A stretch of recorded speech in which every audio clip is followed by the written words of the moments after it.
और moderate level पर ही हम उसको कंट्रोल कर कर उसको ढंग से ट्रीटमेंट दे पाते हैं।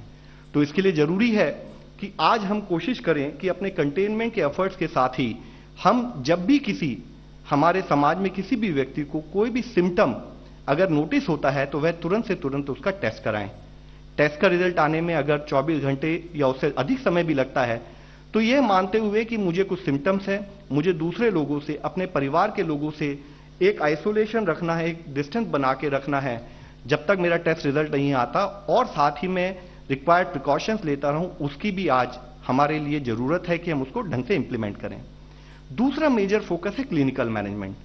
आज हम देख रहे हैं कि यथासंभव प्रयत्न करते हुए भी हम पाते हैं कि कुछ प्रांतों में हमारे ऐसी सिचुएशन भी पैदा हो रही है कि जहां पर हॉस्पिटल इंफ्रास्ट्रक्चर पर स्ट्रेस क्रिएट हो रही है। तो उसके लिए जरूरी है कि हम कुछ मुख्य अंशों का स्पेसिफिकली पालन करें। जैसे हम आप लोगों को रिक्वेस्ट करना चाहेंगे कि जरूरत है कि हम जितने भी हमारे होम आइसोलेशन केसेस हैं हम उनको मॉनिटर करें। होम आइसोलेशन केसेस की मॉनिटरिंग करते हुए हमें यह ध्यान रखना है कि जो व्यक्ति पॉजिटिव होकर होम आइसोलेशन में है वह प्रॉपर आइसोलेशन में रहे ताकि उसके परिवार के और सदस्यों को इन्फेक्शन ना फैले। होम आइसोलेशन से संबंधित गवर्नमेंट ऑफ इंडिया द्वारा इश्यू की गई गाइडलाइंस का 100% पालन हो वह हमें इंश्योर करना है। जरूरत है कि जो केसेस जिनको की हॉस्पिटलाइजेशन की जरूरत हो उनको स्टेट्स के साथ कोऑर्डिनेट करके हम सीमलेस हॉस्पिटलाइजेशन को कोशिश करें ताकि पेशेंट को टाइम पर एडमिशन मिल सके। इसके लिए हमने स्टेट से और डिस्ट्रिक्ट से भी रिक्वेस्ट की है कि हर स्टेट और डिस्ट्रिक्ट गवर्नमेंट ऑफ इंडिया की रिक्वेस्ट के तहत एक डैशबोर्ड प्रोवाइड करे जहां पर की अवेलेबिलिटी ऑफ बेड्स उसको डिस्प्ले किया जाए ताकि लोगों में एक अननेसेसरी भय का वातावरण पैदा ना हो और एक ट्रांसपेरेंट प्रोसेस क्रिएट किया जाए जिससे कि हॉस्पिटल में बेड उनको मिल सके। साथ ही जरूरी है कि स्टेट्स और डिस्ट्रिक्ट मिलकर based on the cases trajectory किस टाइप के केसेस आ रहे हैं, कितनी तादाद में केसेस आ रहे हैं, उसको देखते हुए जरूरत पड़े तो एडिशनल गवर्नमेंट और प्राइवेट सेक्टर के हॉस्पिटल्स के बेड्स को कोविड डेडिकेटेड बेड्स में कन्वर्ट करे और अधिक जरूरत हो तो मेकशिफ्ट टेम्परेरी हॉस्पिटल्स भी बनाकर इंश्योर करे कि जिन लोगों को बेड्स की जरूरत है उनको हम समय पर बेड्स दिला पाएं। जरूरी है कि हम नेशनल क्लिनिकल मैनेजमेंट प्रोटोकॉल को 100% फॉलो करें। आज आप लोगों की नॉलेज में भी है कि कहीं जगह पर ऑक्सीजन और इसी तरह से जो इन्वेस्टिगेशनल थेरेपी वाली हमारी दवाइयां हैं जैसे कि रेमडेसिविर, टोसिलिजुमाब, जो कि लिमिटेड सप्लाई में देश में अवेलेबल है क्योंकि हमने देखा कि एक सडन सर्च केसेस में आया है। तो वाइल एक स्थाई पर गवर्नमेंट ऑफ इंडिया उनकी सप्लाई बढ़ाने का काम कर रही है। दूसरा जरूरत है कि अननेसेसरी ड्रग प्रेस्क्रिप्शन ना हो। तो हम आप लोगों के द्वारा सबसे यही रिक्वेस्ट करना चाहेंगे कि काइंडली इंश्योर करें जिसको ऑक्सीजन सप्लाई की जरूरत हो उसको ऑक्सीजन दी जाए, जितनी क्वांटिटी में ऑक्सीजन सप्लाई की जरूरत हो उतनी ही ऑक्सीजन दी जाए। साथ ही जो इन्वेस्टिगेशनल थेरेपीज हैं उनको उनके नॉर्म्स के हिसाब से, क्लिनिकल प्रोटोकॉल के हिसाब से ही प्रेस्क्राइब किया जाए। यह भय का वातावरण क्रिएट ना हो कि अगर मुझे रेमडेसिविर या टोसिलिजुमाब नहीं मिलेगी तो मेरे पर्टिकुलर पेशेंट को खतरा ज्यादा है। साथ ही हम इससे संबंधित एक और बात आप लोगों की दृष्टि में लाना चाहेंगे कि जिस तरह से रेमडेसिविर और टोसिलिजुमाब हैं, हमारा क्लिनिकल प्रोटोकॉल क्लियरली आइडेंटिफाई करता है सिमिलरली प्लेस्ड मेडिसिन जो कि इससे चीपर हैं, जो वाइडली अवेलेबल हैं, और उन सबको भी हमारी मेडिकल फ्रेटर्निटी द्वारा प्रेस्क्राइब करना चाहिए ताकि लोगों में एक जो भय का वातावरण है वह कम हो सके और साथ ही इफेक्टिव एंड रिक्वायर्ड ट्रीटमेंट हम पेशेंट को दे पाएं। इस विषय में डॉक्टर गुलेरिया आपको और डिटेल में भी एक्सप्लेन करेंगे। साथ ही इक्वली इंपॉर्टेंट है कि एक तरफ जब हम अपना मेडिकल इंफ्रास्ट्रक्चर अपग्रेड करने की बात करें, एक तरफ हम क्लिनिकल मैनेजमेंट प्रोटोकॉल फॉलो करने की बात करें, बहुत इंपॉर्टेंट है कोविड अप्रोप्रिएट बिहेवियर। ये कोविड अप्रोप्रिएट बिहेवियर इसलिए जरूरी है कि अगर हमने इसको फॉलो नहीं किया तो चाहे हम कितना भी मेडिकल इंफ्रास्ट्रक्चर समय समय पर अपग्रेड करते रहें, बट हमारे देश की जनसंख्या इतनी अधिक है कि हम जितना भी इंफ्रास्ट्रक्चर बनाएंगे, जब तक हमने अपने इन्फेक्शन को कंट्रोल नहीं किया तब तक हम उस इंफ्रास्ट्रक्चर को हमेशा किसी ना किसी लेवल पर स्ट्रेस पर पाएंगे। तो दोस्तों, मैं इससे संबंधित आपको 2 स्टडीज भी हाईलाइट करना चाहूंगा। जैसे कि अगर आप देखें कि बहुत सारे विश्वविद्यालयों में इस पर रिसर्च हुई है, उन्होंने पाया है कि अगर फिजिकल डिस्टेंसिंग से हम किस तरह से फायदा उठा सकते हैं, तो उन्होंने देखा है कि एक आदमी अगर कोई भी फिजिकल डिस्टेंसिंग मेजर्स को फॉलो ना करे तो 30 दिन के अंदर वह 406 लोगों को इन्फेक्ट कर सकता है। यानी कि अगर हम अपने बिहेवियर पैटर्न में कोविड को समझते हुए उससे संबंधित चर्या नहीं करते हैं, कार्य नहीं करते हैं, तो टू दैट एक्सटेंट हम अपनी फैमिली और अपने समाज को उस एक्सटेंट तक रिस्क में ले जाते हैं। अगर हम 50% फिजिकल एक्सपोजर अपना कम कर दें तो यह पाया गया है कि 406 लोगों के मुकाबले 15 के करीब लोग इन्फेक्ट होते हैं। और अगर हम अपना फिजिकल एक्सपोजर 75% कम कर दें तो एक इन्फेक्टेड आदमी इफेक्टिवली करीब 2.5 लोगों को ही 1 महीने बाद इन्फेक्ट कर पाएगा।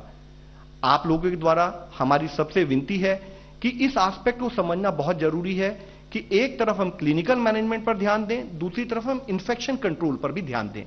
दूसरा विषय जो हम आप लोगों की दृष्टि में लाना चाहेंगे, यूज ऑफ मास्क।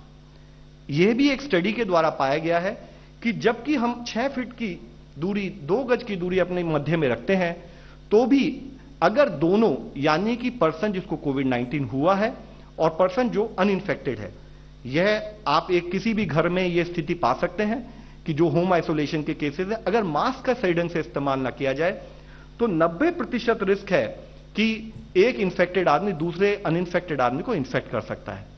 यहां भी अगर आप देखेंगे कि अनइंफेक्टेड पर्सन अगर मास्क पहने लेकिन इन्फेक्टेड पर्सन ना पहने तो 30% उसके चांसेस हैं कि वह इन्फेक्ट कर पाएगा। अगर इन्फेक्टेड पर्सन मास्क पहनता है और साथ में अनइंफेक्टेड पर्सन भी मास्क पहनता है तो दोनों केसेस में 1.5% रिस्क रह जाता है। Couple this with 6 feet distance between 2 people, तो there is negligible risk of spread of infection across 2 people. मित्रों, हम आपके द्वारा सबसे यही रिक्वेस्ट करना चाहेंगे कि हमारे एफर्ट्स हों कि हम इस पर ध्यान रखें। इस विषय पर हम इससे पहले कई बार बात कर चुके हैं, लेकिन आज जरूरी है, जिस तरह से रनअवे स्प्रेड ऑफ इन्फेक्शन हम पा रहे हैं कुछ प्रांतों में, उन पर्टिकुलर एरियाज में हमें कोशिश करनी है कि यह process, hand hygiene, physical distancing और मास्क, जिसको हम कोविड एप्रोप्रिएट बिहेवियर के रूप में कहते हैं, यह हमारे जीवनचर्या का एक हिस्सा बन सके, इसकी हम आपके द्वारा रिक्वेस्ट करना चाहेंगे। दूसरी जरूरत है एक एंग्जाइटी और पैनिक कई बार जो सिस्टम में क्रिएट हो रहा है because either of lack of information और बिकॉज ऑफ मिस इंफॉर्मेशन, उस पर भी हमें काम करने की जरूरत है। हम सबको मालूम है, हम पिछले 1 साल 3 महीने से इस बीमारी से जूझ रहे हैं। हमें मालूम है कि अगर हमने अपने केस को टाइम पर आइडेंटिफाई किया और हमने मुख्यतः पाया कि सारे केसेस अगर उनको ढंग से हम मैनेज करते हैं तो 95%, 98% केसेस रिकवर। तो इसके लिए जरूरी है कि हम टेस्टिंग का ध्यान देते हुए, रिकवरी हो सकती है लेकिन हम जो प्रेस्क्राइब्ड गाइडलाइंस हैं उनका 100% पालन करने की बहुत जरूरत है। तो एंग्जाइटी ना रखें, पैनिक ना रखें, हमारा पेशेंट रिकवर हो जाएगा। हमें एक प्रोसेस को फॉलो करना है, ट्रीटमेंट गाइडलाइंस जो हैं उनको फॉलो करना है। एक जो कई बार पैनिक की वजह से एक भय के वातावरण से जो क्रिएट होता है कि एक पर्टिकुलर पेशेंट जिसको शायद ऑक्सीजन थेरेपी की जरूरत नहीं है, जिसको शायद हॉस्पिटल बेड की जरूरत नहीं है, कई ऐसे केसेस भी हम लोगों की दृष्टि में आए हैं कि भय के वातावरण से कि हो सकता है मुझे फ्यूचर में प्रॉब्लम ना हो, ऐसे लोग आउट ऑफ एक्स्ट्रा कंसर्न वह कभी बेड भी ऑक्यूपाई करते हैं, जिससे हमें यह समझने की जरूरत है कि ये बेड हो, ऑक्सीजन हो, ये सारी क्रिटिकल रिसोर्सेज हैं और हम सब के लिए एक सामाजिक बाध्यता के रूप में जरूरी है कि हम ये इंश्योर करें कि हॉस्पिटल एडमिशन जब वारंटेड हो, जब गाइडलाइंस के हिसाब से, जब मेडिकल प्रिस्क्रिप्शन के हिसाब से हॉस्पिटल एडमिशन की जरूरत हो, तभी हम उसको इस्तेमाल करें। साथ ही ऑक्सीजन हो या कोई और दवाई हो या कोई और फैसिलिटीज हो, हम उसको उन्हीं नॉर्म्स के हिसाब से फॉलो करें।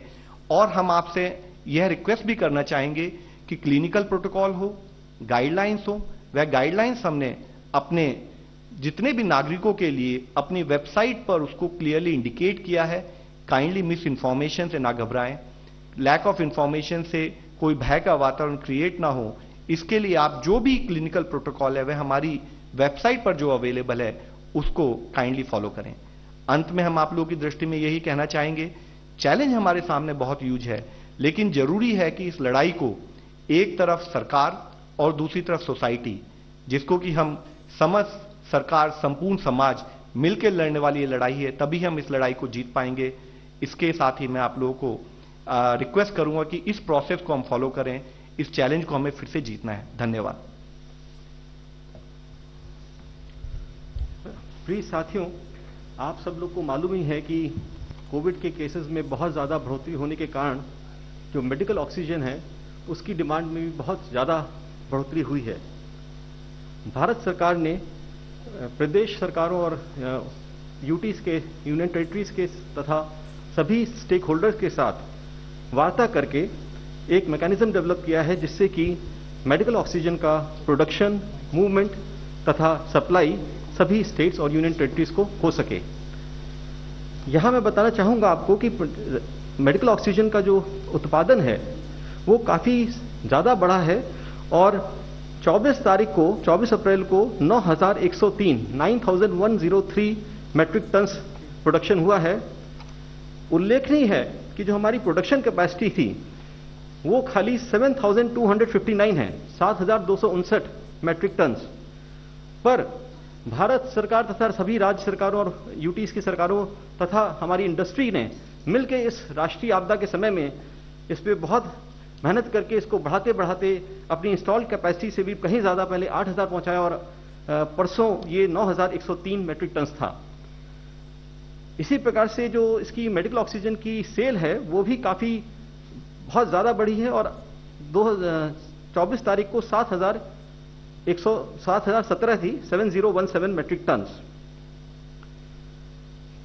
राइजिंग केसेस के ट्रेंड को देखते हुए भारत सरकार ने 26 तारीख यानी आज सभी राज्य सरकारों को तथा यूटीज की सरकारों को ये निर्देश दिए हैं कि जो लिक्विड ऑक्सीजन है जो इसमें काम आती है वो इंडस्ट्रीज को ना दी जाए सिवाय medical like pharmaceuticals, ampoules, vials and defence forces, और इस मेडिकल ऑक्सीजन की पेशेंट्स के लिए अवेलेबिलिटी को मैक्सिमाइज किया जाए। चूंकि डिमांड बहुत तेजी से बढ़ रही थी और इसका मैनेजमेंट जरूरी है, इसलिए भारत सरकार ने सभी राज्य और तथा केंद्र शासित प्रदेशों के साथ विचार विमर्श करते हुए और स्वास्थ्य और परिवार कल्याण मंत्रालय, ministry of health and family welfare के नॉर्म्स को ध्यान में रखते हुए ये ऑक्सीजन का एलोकेशन करती है जो कि डायनामिक इन नेचर है। जैसी स्थिति बदलती रहती है उस हिसाब से इसमें तत्काल आवश्यक परिवर्तन भी किए जाते हैं और इमीडिएटली उसको इंप्लीमेंट किया जाता है। जहां तक ऑक्सीजन डिस्ट्रीब्यूशन का सवाल है, ये इसके लिए पहले जहां उत्पादन होता है इस मेडिकल ऑक्सीजन का, उसका हमें ट्रांसपोर्टेशन करना होता है जो कि सामान्यतः क्रायोजेनिक टैंकर्स में किया जाता है। और जब ये हॉस्पिटल्स पहुंच जाती है तो वहां पे या तो क्रायोजेनिक टैंक्स होते हैं या ऑक्सीजन सिलेंडर्स जिसमें वो हॉस्पिटल्स को स्टोर करते हैं जिससे कि आवश्यकता अनुसार पेशेंट्स को वो दे सके। इस संदर्भ में जो ऑक्सीजन की स्टोरेज कैपेसिटी है, चाहे वो क्रायोजेनिक टैंक्स हो चाहे सिलेंडर्स हो, उन दोनों में भी काफी इजाफा किया गया है।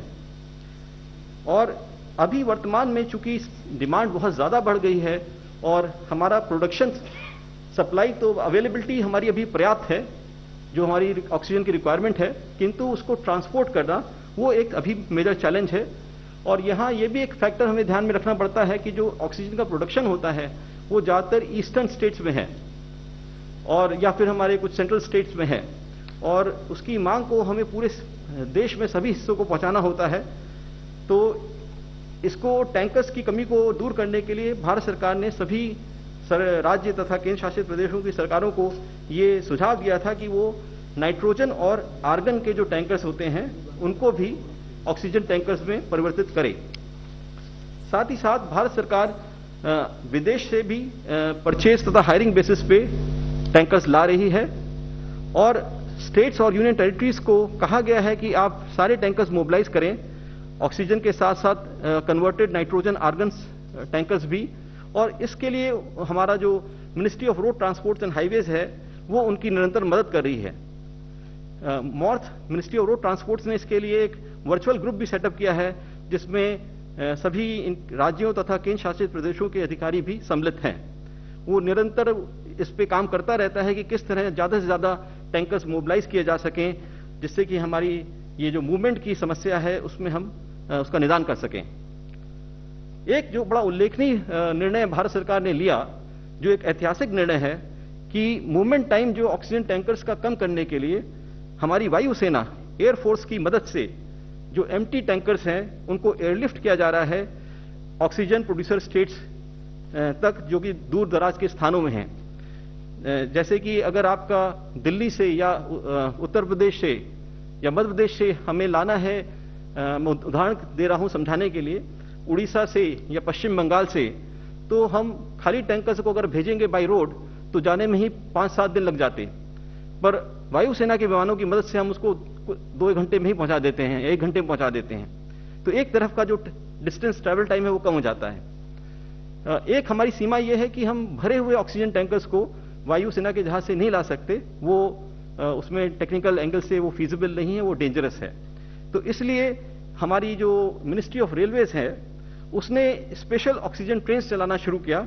ये भी एक ऐतिहासिक निर्णय था और ये इसके द्वारा हमें सबसे पहली जो ट्रेन चलाई गई वो थी मुंबई से वाइजैग, और उसको roll on roll of train कहते हैं।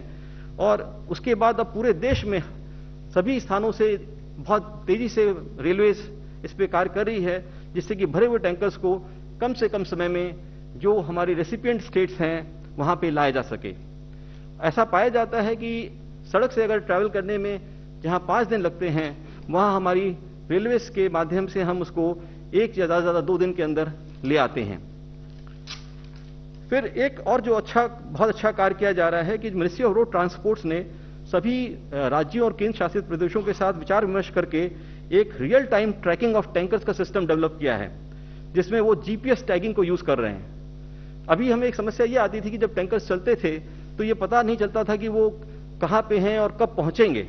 तो जो प्लानिंग करनी होती है कि जब टैंकर के आने पे हम ऑक्सीजन को कैसे अपने हॉस्पिटल्स को बहुत एफिशिएंट तरीके से बांटें, जिससे कि किसी भी हॉस्पिटल में ऑक्सीजन की कमी होने से कोई दुर्घटना ना हो, वो उसको दूर करने के लिए ये real time tracking system develop किया गया है।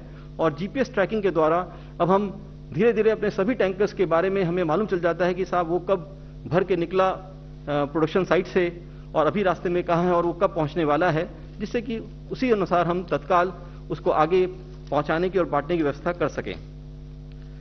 यहां एक बात और मैं बताना चाहूंगा साथियों कि मिनिस्ट्री ऑफ होम अफेयर्स ने 22 अप्रैल को डिजास्टर मैनेजमेंट एक्ट के अंतर्गत एक आदेश जारी किया है, ये सुनिश्चित करने के लिए कि मेडिकल ऑक्सीजन की जो सप्लाई है वो अनइंटरप्टेड रहे, उसमें कोई व्यवधान ना आए, पूरे देश भर में हम उसको सुगमता पूर्वक और तत्काल पहुंचा सकें।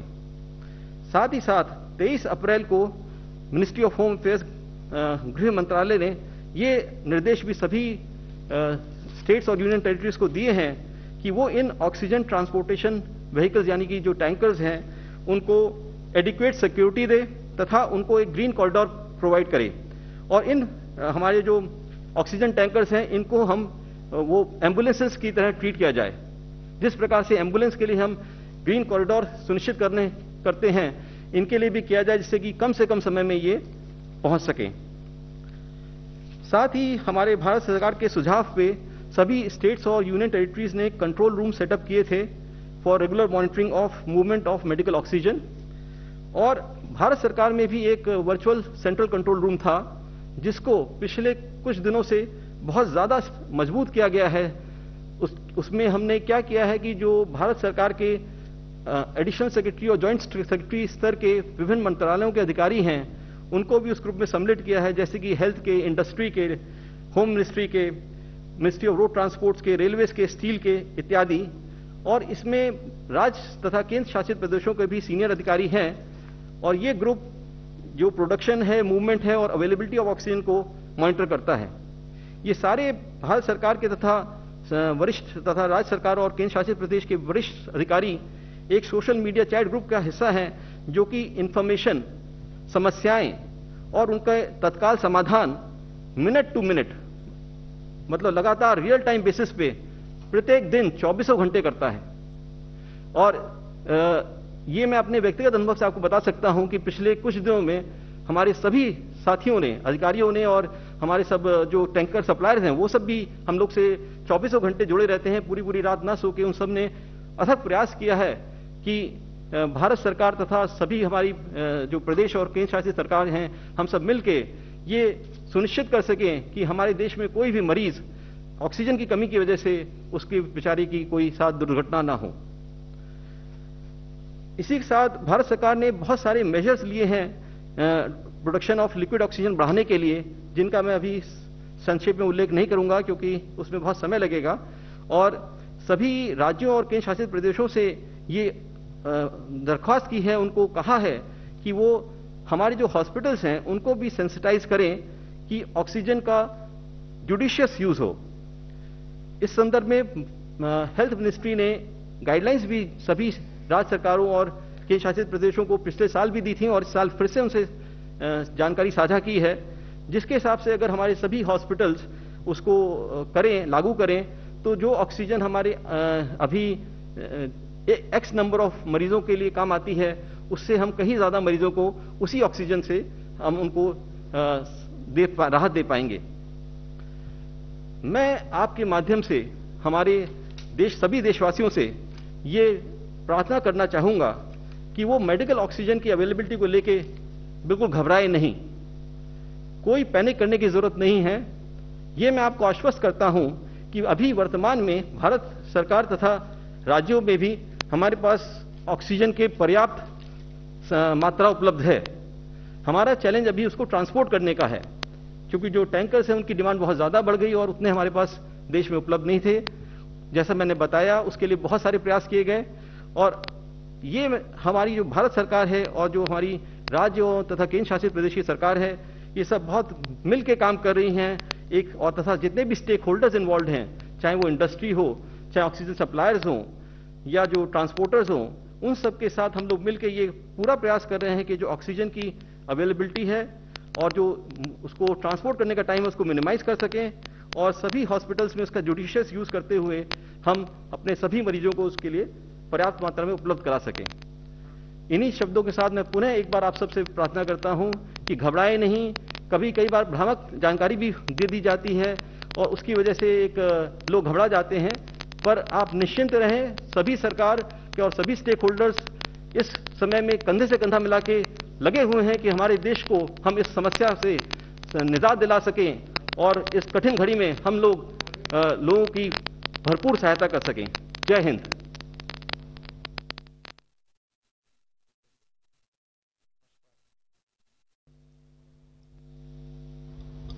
डॉक्टर गुलेरिया।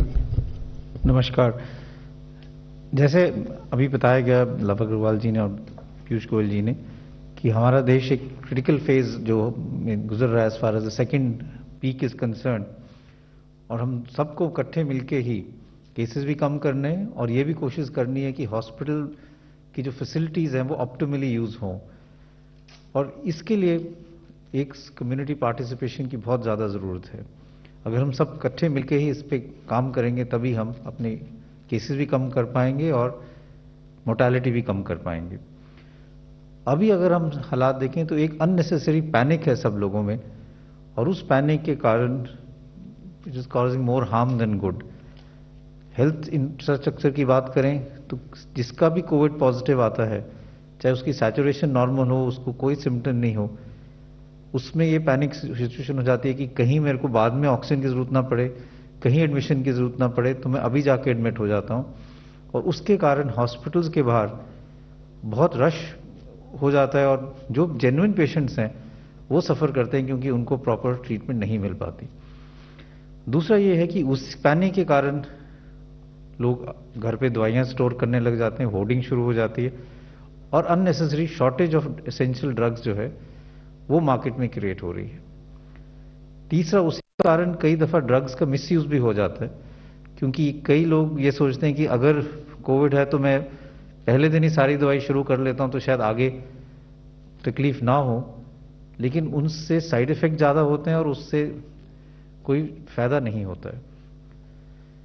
उसी के साथ साथ कई लोग ये सोचते हैं कि अगर मैं ऑक्सीजन घर पे रख लूं और ऑक्सीजन लगाना शुरू कर लूं पहले ही, तो शायद मेरे को आगे ऑक्सीजन की जरूरत नहीं पड़ेगी। ये सब गलत धारणाएं हैं और यही मैं क्लियरिफाई करना चाहूंगा। ऑक्सीजन एक बहुत इंपॉर्टेंट ट्रीटमेंट स्ट्रैटेजी है कोविड-19 के लिए, लेकिन उसका मिसयूज जो है वो भी एक बहुत इंपॉर्टेंट फैक्टर है।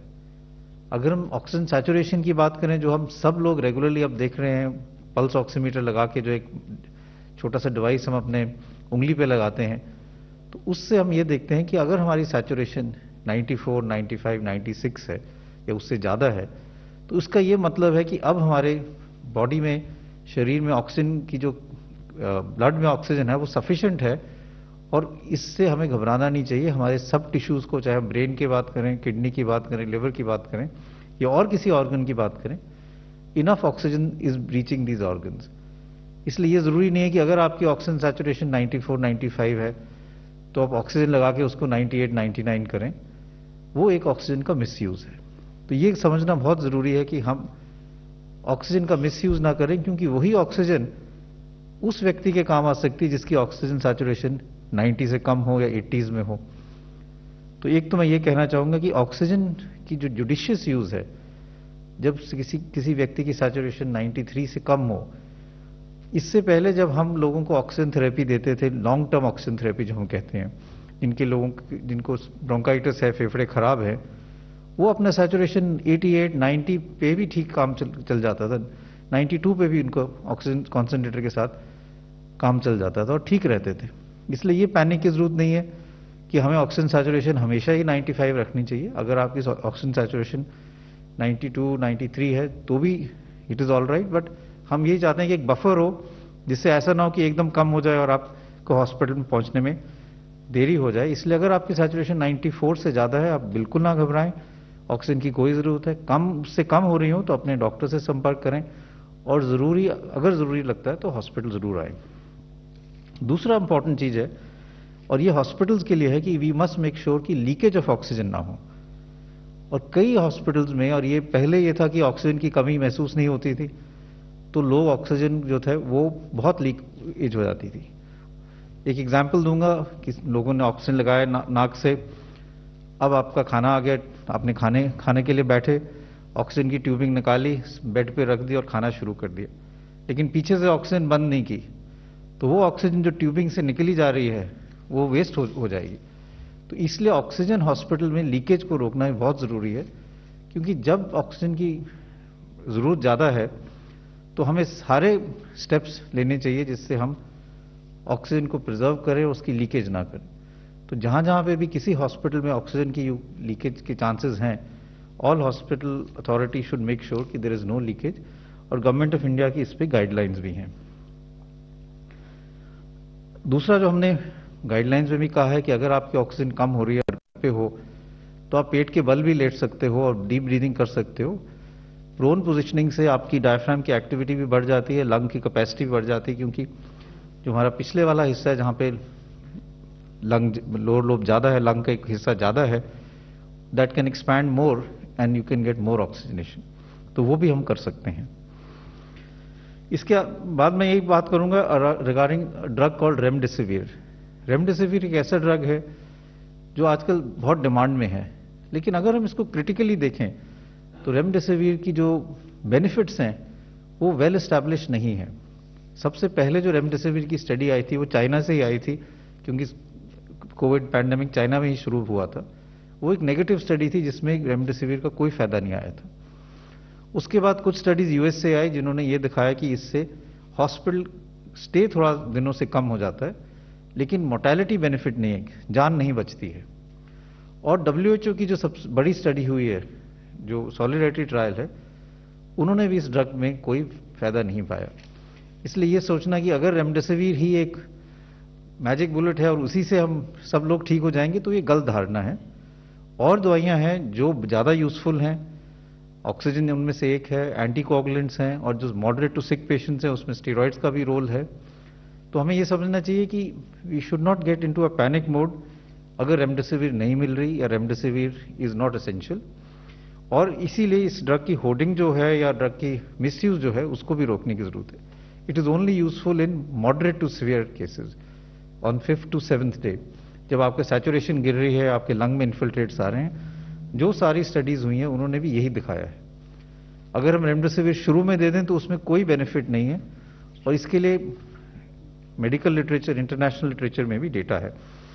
तो मैं यही कहना चाहूंगा कि again we should understand remdesivir is a drug which has not shown mortality benefit और उसकी यूटिलिटी जो है वो मॉडरेट टू सिवियर इलनेस में है, माइल्ड इलनेस में उसकी कोई जरूरत नहीं है। इसलिए जो लोग रेमडेसिविर पहले दिन दे रहे हैं या दूसरे दिन ले रहे हैं, उस ड्रग का मिसयूज कर रहे हैं जिससे उनको साइड इफेक्ट ज्यादा हो सकते हैं और वो अननेसेसरी अपने बॉडी में ड्रग्स ले रहे हैं। तीसरा ये समझना जरूरी है कि in this disease 85% of people will have mild illness. 85% लोगों को बुखार, जुकाम, नजला, थोड़ा खांसी हो गई और वो आस्ता आस्ता सिर्फ बुखार की दवाई लेने से, जुकाम नजले की दवाई लेने से और कुछ हद तक अपने घरेलू नुस्खे जो है भाप लेने से ही ठीक हो जाएंगे। जो भी हम डेटा देखते हैं, चाहे हम इंडियन डेटा देखें या यूएस का डेटा देखें या यूरोप का डेटा देखें, यूके का डेटा देखें, ये सब लोग सिर्फ सपोर्टिव ट्रीटमेंट से ही ठीक हुए हैं, जैसे हम आम कॉमन कोल्ड से ठीक हो जाते हैं। इन लोगों को सिर्फ होम आइसोलेशन की जरूरत है, क्लोज मॉनिटरिंग की जरूरत है और इसकी भी गाइडलाइंस हैं। और अपने आप को ये देखना है कि कुछ वार्निंग साइंस हो तो हम उन 15% में हो सकते हैं जिनको हॉस्पिटल की जरूरत है।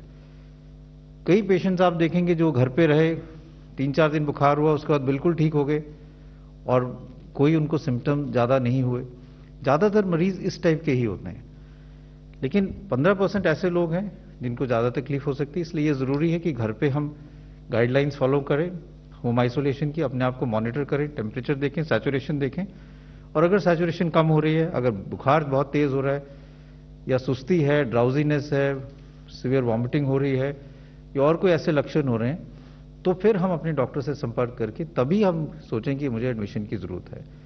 अगर सब लोग होम आइसोलेशन नहीं करेंगे और हॉस्पिटल एडमिशन ही चाहेंगे पैनिक के कारण, तो कोई हॉस्पिटल और कोई दुनिया का कोई इंफ्रास्ट्रक्चर ऐसा नहीं है जो इन सब लोगों को मैनेज कर पाएगा। इसलिए मैं यही कहूंगा कि पैनिक की जरूरत नहीं है। अगर हम सब इकट्ठे मिलकर एक स्ट्रैटेजी बनाएं कि हाँ, मेडिसिन हम जुडिशियली यूज करेंगे, ऑक्सीजन जब जरूरत है तभी यूज करेंगे, उन लोगों को जिनको हॉस्पिटल की जरूरत है वही हम मैनेज करेंगे और जो घर पे मैनेज हो सकते हैं उनको घर पे ही करेंगे, तो I think the health infrastructure can manage the current crisis. But at the same time सब लोगों को ये भी कोशिश करनी चाहिए कि हम जल्दी से जल्दी अपने केसेस कम करें, इसलिए क्राउड्स ना हो, कोविड अप्रोप्रिएट बिहेवियर निभाएं, कंटेनमेंट करें, क्योंकि तभी हम दोनों चीजें कर पाएंगे कि अपने केसेस भी कम करें और हेल्थ इंफ्रास्ट्रक्चर जो है वो ऑप्टिमम ही सब पेशेंट्स को ट्रीट कर पाएगा। Thank you very much. In continuity of what my esteemed colleagues have spoken, I would like to add a few points. Firstly, in our fight against this virus, against this peak, second peak, the Government of India has also issued new guidelines on restrictions to be imposed. You heard Love talking about breaking the chains of transmission, कि virus जो आगे बढ़ता है उसको रोकना है, उसको धीरे करना है, उसको पकड़ना है। तो उसके लिए हम फिजिकल डिस्टेंसिंग करते हैं, मास्क लगाते हैं, उसके लिए हम कॉन्टैक्ट्स को बाहर आइसोलेट करते हैं, पेशेंट को आइसोलेट करते हैं और उसके लिए हम वैक्सीन लगवाते हैं। लेकिन सोसाइटल लेवल पे, ये तो इंडिविजुअल लेवल की बात है, सोसाइटल लेवल पे इसी कंटेनमेंट को पूरे जोर से आगे करने के लिए रिस्ट्रिक्शंस को भी अपनाया जाना चाहिए और अपनाया गया है और अपनाया जाने के लिए नए निर्देश लागू किए गए हैं।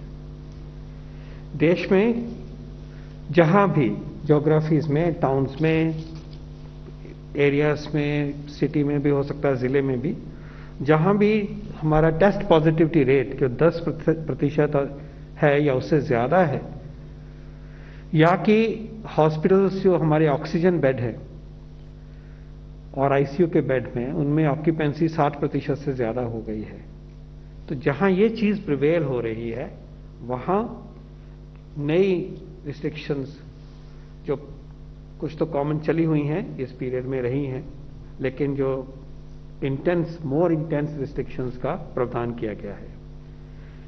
नाइट कर्फ्यू की बात हो, और particularly social, political, sports, entertainment, academic, cultures, festival, religious related gathering, congregation, सबको बंद किया गया है। मार्केट प्लेसेस को,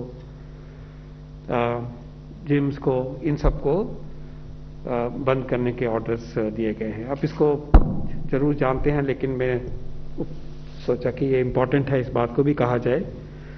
और अटेंडेंस वगैरह की भी जो बात है, इंडस्ट्रियल एस्टेब्लिशमेंट की भी बात है, और ये भी कहा गया है कि these are indicative guidelines and the states can take decision based on the local situation. So एक एडिशनल अप्रोच जो इंटेंस कंटेनमेंट की है, रिस्ट्रिक्शंस के साथ वायरस की स्प्रेड को रोकने की है, और उसको भी व्यवस्था में लेके आए हैं। और ये स्टेट्स के ऊपर छोड़ा गया है कि ये कैसे आइडेंटिफाई करेंगे और कैसे इसको इम्पोज करेंगे और कैसे इसको आगे बढ़ाएंगे। और गाइडलाइन जो है वो एपिडेमियोलॉजी बेस्ड है कि यहाँ वहाँ पे ये करेंगे जहाँ पे कि पैंडेमिक का जोर ज़्यादा है। बहुत सारे ऐसे ज़िले हैं और जहाँ पे कि हेल्थ सिस्टम जो है, ऑक्सीजन बेड या आईसीयू जो हैं वो भरने शुरू हो गए हैं। तो ये एक सिग्निफिकेंट डेवलपमेंट है। इसके साथ साथ अगर वैक्सीन की तरफ देखें तो हमें आज हम जोर देके फिर कहना चाहेंगे कि वैक्सीन इस महामारी के इस तरह से चलते हुए भी हमें और तेज गति से आगे लेके जाना। We cannot let the pace of vaccination decline और slacken in the face of the emerging situation. No way. In fact, it should be escalated. And with that intent, as you know, the government of India has brought a revised policy, and we do believe and hope and are confident that that will bring in more acceleration in our vaccination program. एक भ्रांति अभी किसी ने भेजा हम कईयों को कि क्या मेंस्ट्रुअल साइकिल के बीच, मेंसेस जब हो रहे हों गर्ल्स में, विमेन में, तो क्या वैक्सीन लग सकता है? Can vaccine be given during menstruation, during the period? The answer is yes. The vaccination can be given, should be given, and this is no reason to not to postpone vaccination. And this is absolutely भ्रम फैलाने वाली बात है, अफवाह है, miss information है. हमें ensure करना है कि वैक्सीनेशन की गति किसी भी तरह से कम नहीं हो, रिस्ट्रिक्शंस भी हों उसके बावजूद भी, और इतना रिस्क जरूर हमें लेना है कि अस्पताल जाके अपना टीका लगवाना है, क्योंकि उससे हमें बहुत फायदा होने वाला है. और हम चाहेंगे कि सब एक दूसरे की मदद करें इसमें. और वैक्सीनेशन की जो गति है, सप्लाईज की गति है, वो सब कुछ उसके ऊपर सरकार की नज़र है, उसमें कोई भी कमी नहीं होगी. हमने देखा है कि टीकाकरण को तेज गति देने में जो टीका उत्सव किया गया था, उसमें हम और भी आगे बढ़े. जहाँ पे 45,000 के करीब, 50,000 के करीब हमारे वैक्सीनेशन साइट्स होते थे, अब वो 72-74 हज़ार के करीब हो गए हैं. तो ये गति कम नहीं करनी है, ये कहने की बहुत इंपॉर्टेंट बात है. हमारे vaccines are working very well. दोनों वैक्सीन्स बहुत अच्छे हैं. जो वैक्सीन आपको उपलब्ध होता है उसको लीजिए, ये एक इम्पॉर्टेंट बात है. आज सरकार की तरफ से ऑक्सीजन की सिचुएशन पे एक डिटेल्ड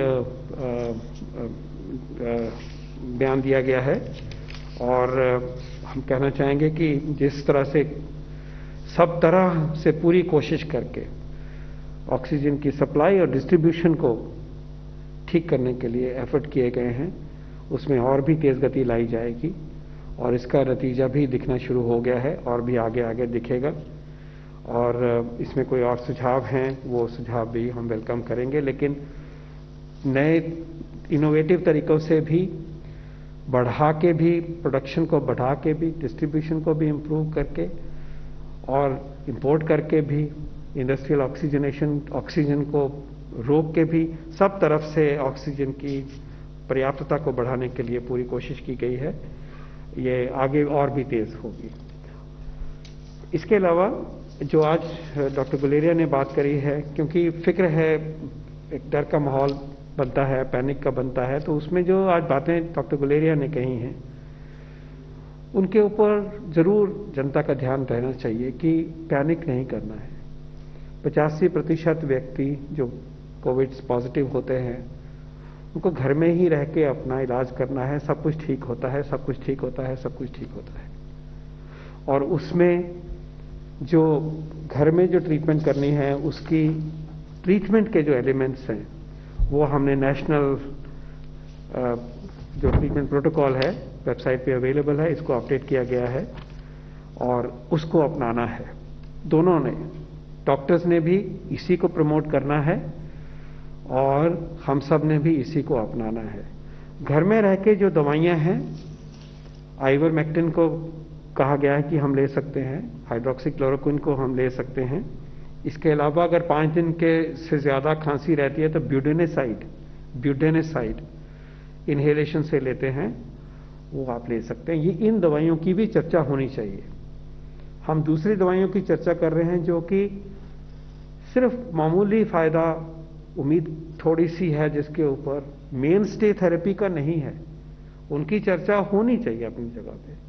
उनके लिए पैनिक नहीं होना चाहिए, ये भी सच्ची बात है। लेकिन इन दवाइयों को जिनको हमने घर में लेना है, पैरासीटामोल के साथ लेना है, गार्गल्स करने हैं, और आइवरमेक्टर, हाइड्रोक्सीक्लोरोक्विन जैसी दवाइयां जो पूरी तरह से उपलब्ध हैं, और उसमें नए प्रोटोकॉल में ब्यूडेनेसाइड को जोड़ा गया है कि वो लोकल हमें मदद करेगा खांसी के, अगर रहती है 5वें दिन के बाद भी।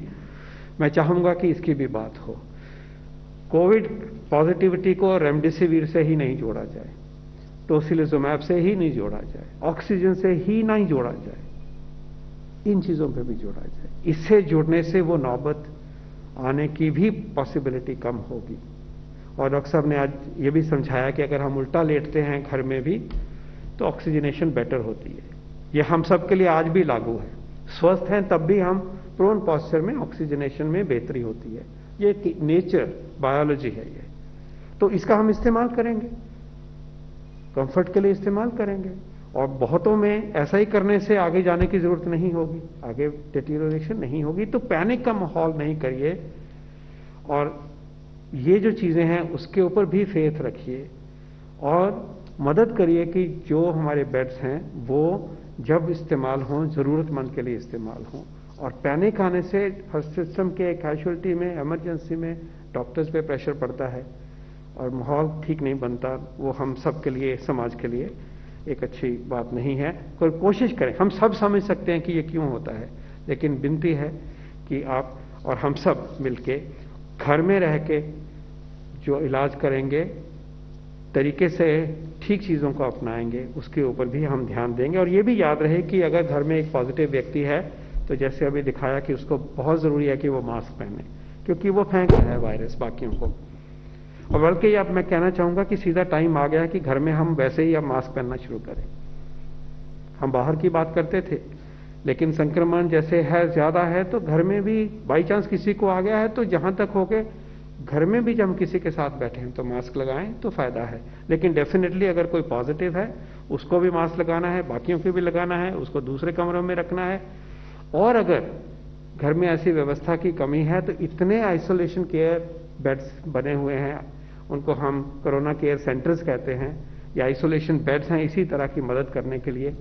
बाहर ये जो क्वारंटाइन आइसोलेशन होती है घरों में नहीं होती थी, ये देश हमारे ने ही करके दिखाया और अच्छा फायदा हुआ। लेकिन जो ये जगह पड़ी हुई है हमारे पास, उनका भी इस्तेमाल करिए। ये भी मेरी अपील होगी कि जहां भी ये सुविधा में मुश्किल है तो सिर्फ अस्पताल मत ढूंढिए कि जिसमें सब कुछ है, ये आईसीयू में सीधा जाना है। ये हमारी व्यवस्था में हिस्सा है जिसको हम कोरोना केयर सेंटर्स कहते हैं या सीसीसीज कहते हैं। वहां उन व्यवस्थाओं को भी जोड़िए। और मैं विनती करूंगा राज्य सरकारों से कि ये वाला पार्ट है जहां की सिर्फ घर जैसी केयर है लेकिन मदद की जा रही है और वॉच किया जा रहा है, उसको भी अपनाया जाए और उसको भी बढ़ाया जाए। इसके अलावा ये इम्पॉर्टेंट बात है कि इस माहौल में अपने मोहल्ले में, अपने अपार्टमेंट बिल्डिंग में, अपने गांव में, अपने कम्युनिटी में हम एक दूसरे की मदद करें। एक तो रीअश्योर करें। बहुत सारे परिवार हो सकता है कि सिर्फ 2 पति पत्नी रह रहे हैं, दंपत्ति है, घर में नहीं है कोई, तो एक मैं डॉक्टर्स की तरफ अपील कर रहा हूं। कल एक डॉक्टर्स की मीटिंग में थे, वहां पे ये बड़े उभर के ये बात आई कि ये हमें कहना चाहिए कि जब घर में कोई पॉजिटिव है या इस पीरियड में आइसोलेट हो रखे हैं या रिस्ट्रिक्शंस की वजह से अब घर में हैं, तो उनको आसपास वाले हम सब मदद करें, एक कम्युनिटी फीलिंग लेके आएं, कम्युनिटी के रिसोर्सेज को यूज़ करें कि कम्युनिटी में एक ऑक्सीजन कॉन्सेंट्रेटर रख लिए हैं 2, जिसकी ज़रूरत हो उसको दिया जाए, पल्स ऑक्सीमीटर रख लिए हैं 3, उसको करा जाए, ऐसी सुविधा दी जाए, कांटेक्ट में रहें, एक डॉक्टर के साथ एक लिंक बनाने की इस कम्युनिटी में सबको वो देखभाल कर रहे हैं, क्या ऐसा हम आगे बढ़ सकते हैं? ऐसा करके ये हमारी विनती होगी कि community involvement in looking after people in the face of isolation, but in the face of also if some of them have the disease, have the infection and they have to get over it. तो community safety और security और भाईचारा भी इसमें आना चाहिए, ये community engagement में हमें। तो मैं example देके कोशिश कर रहा हूँ इस बात को आगे बढ़ाया जाए। इसमें हमारे NCC, हमारे NSS और RWAs के जो मेंबर्स हैं, वॉलंटियर्स हैं, वो भी काम आएंगे। इस तरह की बात भी बढ़नी चाहिए, फायदा होगा। मुझे ये भी मालूम है कि ऐसा काम हो भी रहा है बहुत जगह पे और वहाँ से हमें सीख लेनी चाहिए, ये एक इम्पॉर्टेंट बात है।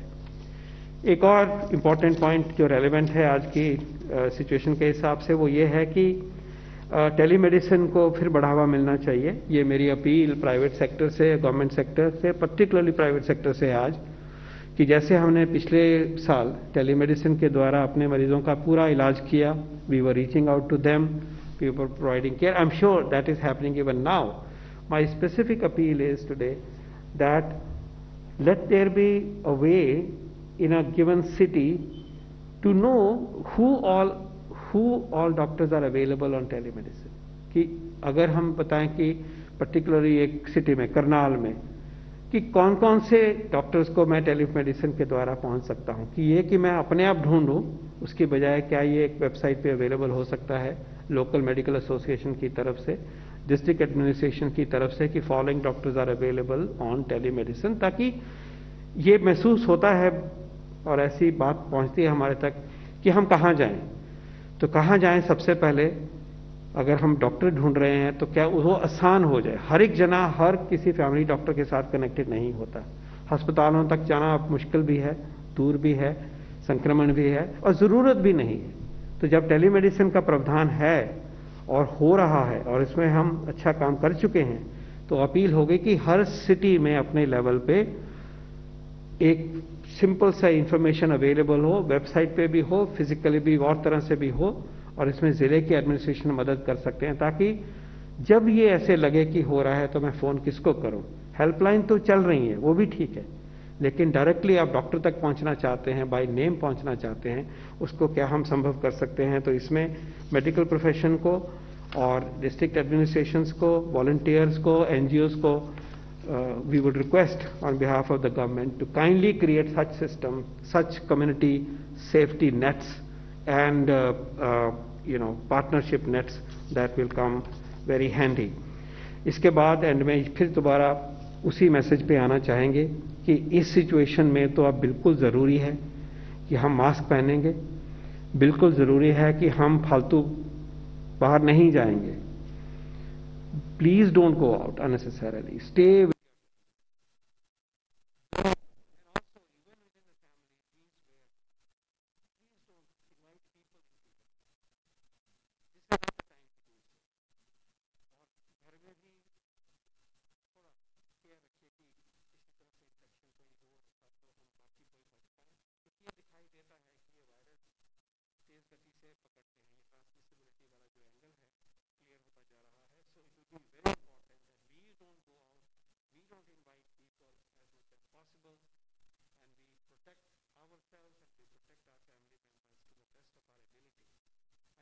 ourselves and we protect our family members to the best of our ability. And again, please don't panic. This disease is serious only in a small proportion, relatively small proportion of individuals. Please, there are simpler therapies which are evidence-based, which the experts have listed for you. Please promote them. Please promote home care. Please provide networks of help from the society to tide over this difficult phase, but India will do so, and India will do so with the participation of people of India, the union government, the state government, the district administrations, and every citizen of this great nation. Thank you. Thank you, sir. We'll now take a few questions. Number 13. Sir मैं अशोक हूँ ANI से। मेरा सवाल कोई भी जवाब दे सकते हैं। बेड्स नहीं, ऑक्सीजन नहीं, लोग परेशान हो रहे हैं। अब जो लैब्स हैं दिल्ली और आसपास के, वो ये कह रहे हैं कि उनके पास RT-PCR करने के मटेरियल नहीं है और उन्होंने टेस्ट भी रोका हुआ है। होम सैंपल्स पिछले कई हफ्ते से बंद है। तो क्या ये माना जाए कि आने वाले समय में जो लोगों के लक्षण आ रहे हैं वो टेस्ट उनके होंगे नहीं और वो पहचान भी नहीं पाएंगे, अपने आप को कोविड पॉजिटिव भी ना समझ पाए?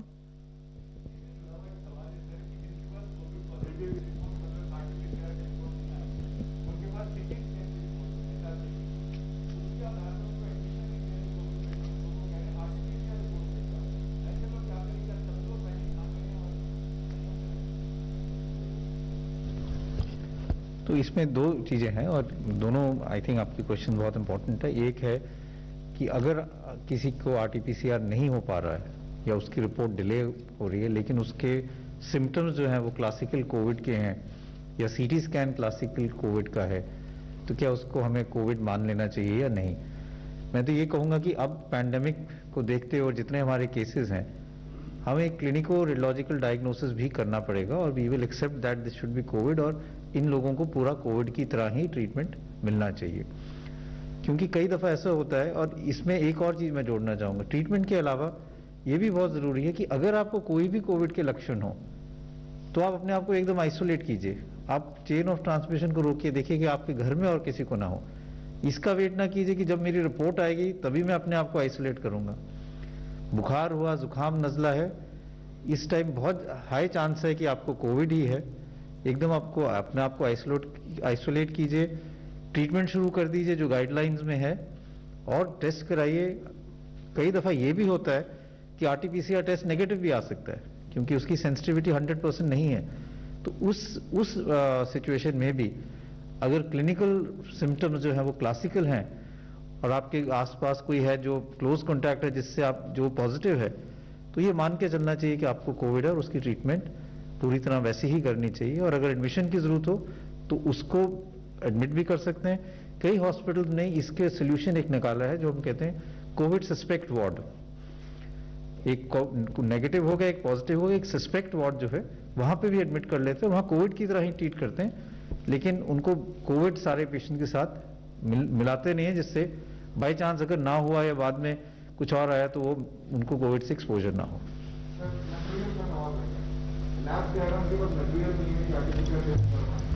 उसके ऊपर पूरी तरह से नजर है। ऐसा हमारे नोटिस में आया कि रिएजेंट्स में कोई कमी लग रही है कुछ को, तो कल एक इम्पॉर्टेंट मीटिंग ली गई थी, उसमें कस्टम्स के थे सीनियर ऑफिशियल्स और DG ICMR साहब ने लिया था। और ऐसी जो इंडिकेशन मिली कि कहीं पे ज़रूरत है इंक्रीज सप्लाई करने की in the wake of increase utilization of this diagnostic kits, several steps have been taken and this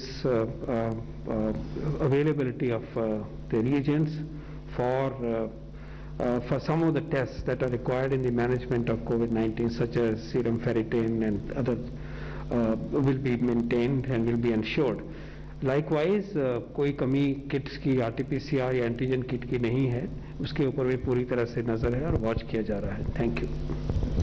Thank you. We'll close the press conference now.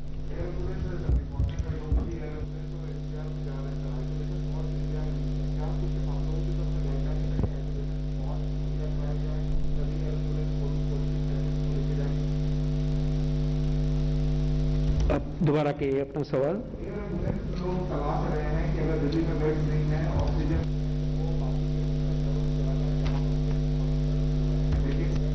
Isolation cost की वजह से पेशेंट को एक्सेप्ट नहीं कर रहे हैं और एक वो साधन भी खत्म हो रहा है और लोग प्लान कर रहे हैं NCR, जयपुर और दिल्ली के आसपास के इलाकों में ताकि हॉस्पिटल ऑक्सीजन वही मिल जाए।